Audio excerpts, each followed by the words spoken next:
देखो तुम लोगों ने वो नेहा कक्कर का लॉलीपॉप सॉन्ग सुना होगा,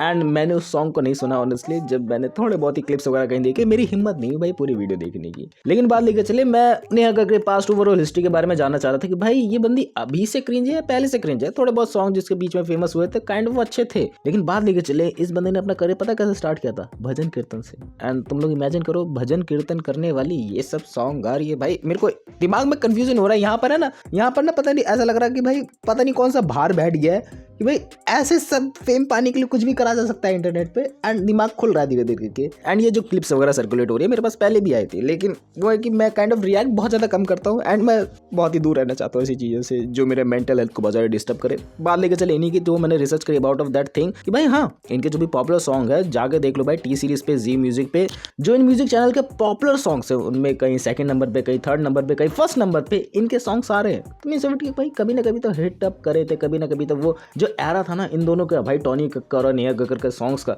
वो कभी ना कभी जलवा चला था। लेकिन वो जलवा कैसे चला था एंड जलवा को कैसे डिस्ट्रॉय करा गया भाई टोनी भैया की बदौलत हुआ है ये सब चीजें। मुझे जितना भी लग रहा है बैकएंड में ये बंदा भाई बहुत ज्यादा चालू है। तुम लोगों से गालियां भी निकलवाएगा, तुम लोगों से फेम भी पाएगा, तुम लोगों से व्यूज भी पाएगा एंड एट द एंड इसे यही चाहिए। इसे नहीं चाहिए कि भाई लोग इसकी तारीफ करें। एंड पता है इन दोनों की स्टार्टिंग कैसे हुई थी? टिकटॉक से। टिकटॉक वाले एरे को तुम लोग जानते हो कि भाई उस टिकटॉक वाले एरे में तुम लोग शॉर्ट क्लिप में कुछ भी डाल दो जो इंगेजिंग हो। टिकटॉक को क्या चाहिए भाई, ज्यादा देर तक प्लेटफॉर्म पे बंदा रुके एंड उसके लिए हम लोगों को 15-20 सेकंड की कुछ ऐसी दमदार बना देनी है चीजें, लोग रुके वहां पर। एंड उन्होंने वही चीजें कैरी ऑन करने की कोशिश करी। जो भी म्यूजिक है, बहुत सारे ऐसे म्यूजिक आर्टिस्ट पड़े हुए हैं भाई जो बहुत ही ब्रिलियंट गाते हैं, लेकिन उन्होंने इस चीज को टारगेट नहीं कर पाए जो इन दोनों भाई बहनों ने क्रैक कर लिया कि भाई एक जो सॉन्ग है ना उसमें कुछ पर्टिकुलर लाइंस डालते हैं जो रील्स पे ट्रेंडिंग हो सकती है, जो शॉर्ट्स पे ट्रेंडिंग हो सकती है, जो उस टाइम पे टिकटॉक पे ट्रेंडिंग हो सकती है। एक और चीज कहना चाहती हूँ, वो ट्रोलर्स को, I am being very honest, जो टोनी कक्कर जैसे सुप्रीम टैलेंट को ट्रोल करते हैं, यू शुड नो क्या हिस्ट्री क्रिएट की है मेरे भाई ने। हेलो, इन्होंने ये एल्गोरिथम क्रैक कर लिया एंड काइंड ऑफ ये एल्गोरिथम उस टाइम पे जिस बंदे ने क्रैक किया उन सब ने फेम पाया। जिन्होंने थोड़ा बहुत लॉन्ग 1-2 मिनट की वीडियो बनाने की कोशिश करी उनकी नहीं चली, लेकिन जिसने 15 सेकंड के अंदर, 20 सेकंड के अंदर लोगों का अटेंशन पा लिया, चाहे वो क्रिंज तरीके से ही क्यों ना हो, पैसा कमा रहे हैं भैया वो बैठ के उस टाइम पे। एंड आज भी उनका फेम बना हुआ है। उनकी बात तो बाद में करता हूँ, लेकिन बात लेके चले जो वो शॉर्ट क्लिप्स का म्यूजिक है ना जो उन्होंने बनाया, जो उन्होंने हमारे कानों में तरसाया ना कि भाई वो लूप में चले जा रहा है, वो इतना ज्यादा क्रिंज है, वो इतना ज्यादा कि हमारे माइंड में, हमारे बैकएंड में चलता ही जा रहा है। कोको कोला तू, या फिर जो भी था भाई, मेरे दिमाग में हमेशा चलता रहे, चाहे मैंने एक ही बार वो लाइन हमेशा सुनी हो। And that's has that music power. And music के पावर का गलत इस्तेमाल गलत हाथों में विद द टिकटॉक मिक्सचर करके बूम हो गया उस टाइम। एंड तुम लोगों को याद होगा एक टाइम पे ये टिकटॉकर वगैरह एंड ये म्यूजिक दोनों को कंबाइन करके म्यूजिक वीडियोस भी बनाई जा रही थी। एंड देसी म्यूजिक फैक्ट्री करके उस टाइम पे कोई चैनल था जो ये सब चीजें अपलोड करा करता था। एंड इनके पॉपुलर सॉन्ग्स पे जाकर तुम लोग स्क्रॉल अप करोगे भाई, इन्हीं भाई बहनों के गाने भरे पड़े हुए हैं जो उस टाइम पे टिकटॉक पे वायरल हुआ करते थे। एंड उन्होंने इस बात का भी ध्यान रखा कि भाई टिकटॉकर को भी लेके आओ जो फेमस हो रखे हैं एंड उनका इस्तेमाल करेंगे, उनकी ब्रांड वैल्यू भी आएगी, यहाँ पर उनके लोग भी आएंगे। कहा जाए क्रिंज बोलने ही आएंगे, कहा जाए उनको गालियां देने ही आएंगे, लेकिन आएंगे, उससे व्यूज आएंगे, उनके पैसे बनेंगे, एट द एंड उनकी जेब भरेगी। एंड काइंड ऑफ चीजें इररिलेवेंट हो जाती है एक टाइम पे कि भाई टिकटॉक बैन हो गया, सब चीजें बैन हो गई, रील्स आ गई, सब कुछ बैन हो गया, फिर शॉर्ट्स आ गई। सब चीजें बनती रही। लेकिन बात लेके चले जब इनका एरा खत्म होने वाला था, इनको पता है भाई इनको रिवाइव कैसे करना। इन्होंने वही दोबारा से सॉन्ग का सहारा लेना चालू किया कि भाई जो हमारे दिमाग में छप जाए एक बार, हमारी रील्स फीड में एकदम से वो कहता ना चुप गए गुरु, वो वाला सीन हो जाए। एंड वो वाला सिनेरियो होने के बाद हमारी एट दैट चीजें क्या होनी थी भाई, हमारा मेंटल हेल्थ डिस्टर्ब। चलो मैं उसके डीप में नहीं जाना चाहूंगा, मैं ऊपर ऊपर से तुम लोगों को बताना चाहूंगा कि भाई इनके जो भी सॉन्ग्स आ रहे हैं वो इसी वजह से रिलेवेंट रह पा रहे हैं क्योंकि उसमें क्रिंजपना बहुत ज्यादा हद लेवल तक बढ़ चुका है, बहुत ज्यादा उसकी हदें क्रॉस हो चुकी है। एकदम किडनी में से पत्थरी बोल रही है, किडनी में से पत्थरी बोल रही है। क्या बोल रही है भाई, मत सुन इन गानों के, पता नहीं क्या बोलने लगा भाई। लिटरली जब मैंने अभी सॉन्ग्स की रिसर्च करी ना तो मेरे दिमाग में और कुछ घूम ही नहीं रहा है। मेरे दिमाग में वही भाई वो 1 लॉलीपॉप 2 लॉलीपॉप 3 लॉलीपॉप, भाई लिरिक्स क्या है।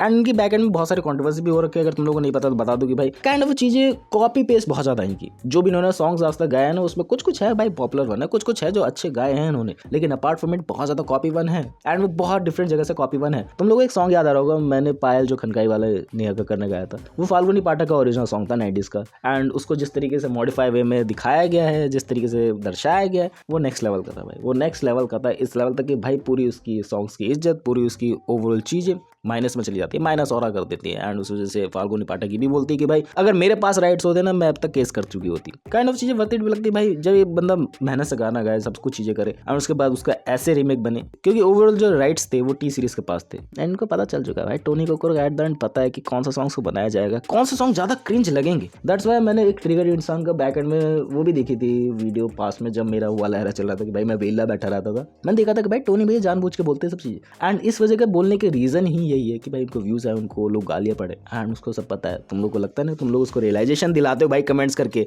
वो यही चाहता है, वो यही चाहता है कि लोग उसको बोले ताकि उसका एंगेजमेंट बढ़े। वो यही चाहता है कि लोग उस वीडियो को बार बार देखें, लोग उस वीडियो को बार बार रिएक्ट करें ताकि उसका एंगेजमेंट और भी ज्यादा बढ़ता रहे। कोई इतना लेवल तक कभी स्मार्ट हो सकता है भाई। एंड ये जो लॉलीपॉप सॉन्ग आया है भाई, इसकी क्या ही कहना। आपको बता देता हूँ, हाँ एक्चुअली एक गाना बीच में पॉपुलर हुआ था, आई डोंट नो बाकी जगह हुआ था कि नहीं हुआ था, मुंबई में बहुत चलता होता था, सेतेन होता है एक सॉन्ग, ये भी एक सॉन्ग है लेले पॉन्स का, जो आर्टिस्ट है उसका नाम है लेले पॉन्स। अच्छा, तो वहां से मैंने रेफरेंस दिया है उसको कि सेतेन होता सुनती है गाना लेले पॉन्स का। इन्होंने जो वो एनाकोंडा वाला आइकॉनिक सॉन्ग है ना उसको रिक्रिएट करने की कोशिश करी, बट काइंड ऑफ चीजें वर्थ इट नहीं लगती है भाई। तुम देखो भाई 38-35 साल के हो गए भाई, कौन बोलता है इसको सुंदर।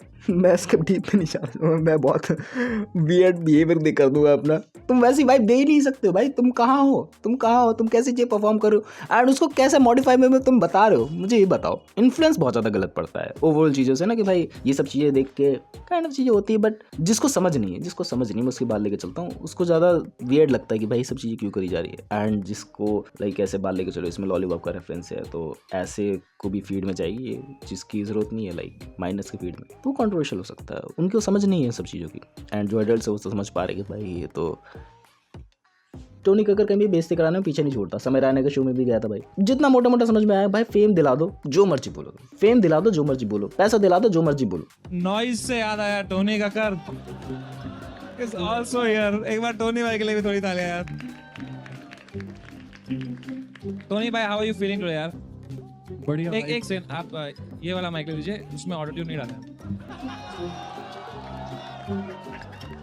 नेहा कक्कर के सिनेरियो में भी ये नज़ारा था कि भाई बहुत ही ज़्यादा वियर्ड है, बहुत ही ज़्यादा वियर्ड इंटरव्यूज़ हैं एंड रोना धोना तो इसका इंडियन आइडल में चलता ही रहता है। एंड बात लेकर चले जो शोज़ हैं, लाइक यहाँ के शोज़ नहीं, जो इनके बाहर शोज़ हुए तो वहाँ पर भी लेट परफॉर्म करना एंड वहाँ पर भी जाके रो देना उन सबके सामने। ये इंडिया नहीं है, ऐसे लोग बोल रहे थे। मेरे को एक बात बताओ, एक आर्टिस्ट की रिस्पॉन्सिबिलिटी है कि नहीं है? भाई आर्टिस्ट ही बोलना गलत बात है भाई, इनको तो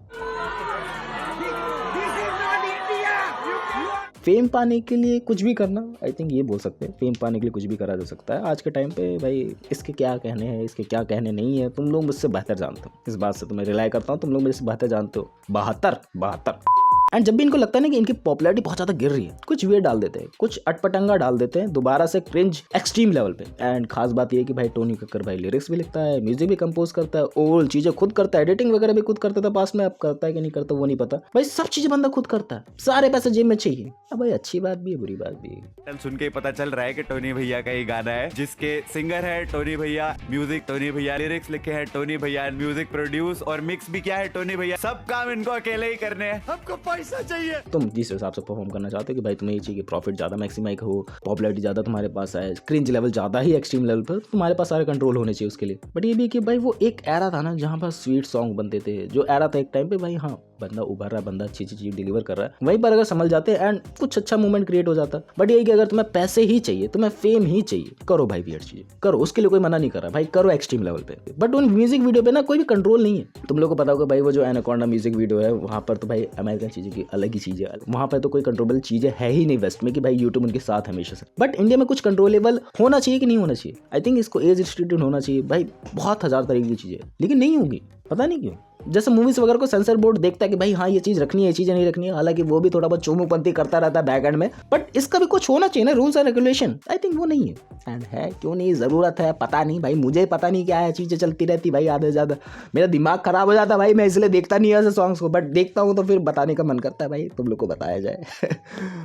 दैट्स व्हाट द वीडियो। थोड़ा सा दिमाग खिसक गया है ये ओवरऑल क्लिप्स को देखने के बाद। म्यूजिक वीडियो मैंने अभी तक नहीं देखी भाई, मेरे देखने की हिम्मत भी नहीं है भाई, ये वियर्ड चीजें मेरे परे चली जाएंगी। That's what the video. जो भी मेरे को लगी चीजें मैंने बताने की कोशिश करी ओवरऑल इनके बारे में, हालांकि तुम्हें पता होगा थोड़ा सा पहले से, थोड़ा एंटरटेन हो गए होंगे मेरे वियर्ड बिहेवियर को देख के।